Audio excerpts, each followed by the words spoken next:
রহমান রহিম। আসসালামু আলাইকুম। আজকে সকাল সকাল মাশাল্লাহ কাজ ভালো হইতেছে। এর আগেও একটা গাড়ি আসছিল, এটা হচ্ছে ট্রেলা, আর এইটাকে বলা হয় আপনার গোলাপ, বাংলাদেশের একটি ড্রাম ট্রাক।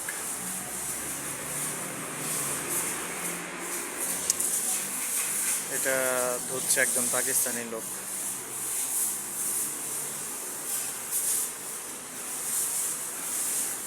এটা আসলে অ্যাকচুয়ালি দেখতে অনেক ইজি মনে হয় যে এই কাজগুলো খুব ইজি, কিন্তু কাজগুলো অনেক রিস্কি কাজ। যেরকম আমি একটা বিষয় দেখাই আপনাদেরকে, তো এটা হচ্ছে এই যে এটা উঠে, হ্যাঁ, আর এটা হচ্ছে হাইড্রোলিক বক্স। এটার মধ্যে হাইড্রোলিক বক্স, এটার মধ্যে হাইড্রোলিক অয়েল থাকে, মানে তেল। আর এই যে যে হাইড্রোলিকটা, এটা অনেক সময় মিস করে। এটার তেলটা এটার মধ্যে যায়, ওই প্রেসারে এটা উপরে ওঠে।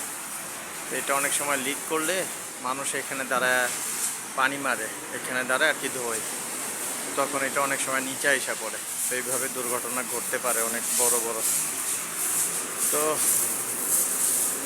পৃথিবীতে কোনো কিছুই টাকা কামানো এত খুব বেশি সোজা কিছু ওইগুলা না, অনেক কঠিন। সব কাজের মধ্যে রিস্ক আছে, রিস্ক ছাড়া কোনো কিছুই নাই।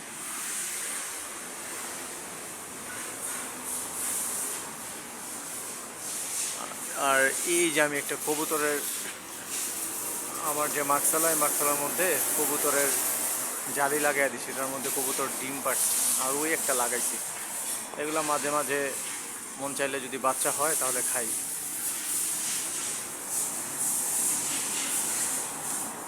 আর এই হচ্ছে আমাদের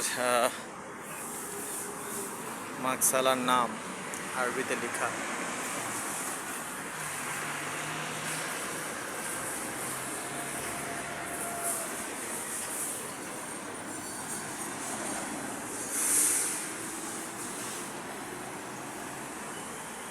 সব বড় বড় গাড়ি বেশি সৌদি আরবে। যেমন এই গাড়িটা যে যাচ্ছে, এই যে এই গাড়িটা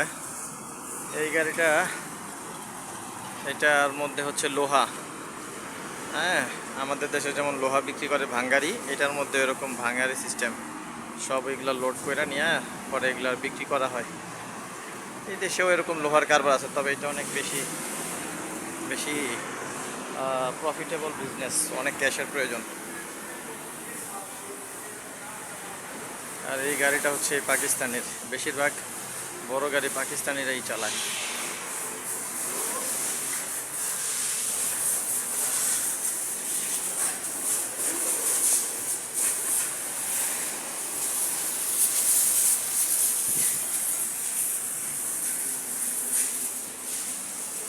सलाम वालेकुम भाई साहब, कैसे हो? ठीक हो? सलाम वालेकुम।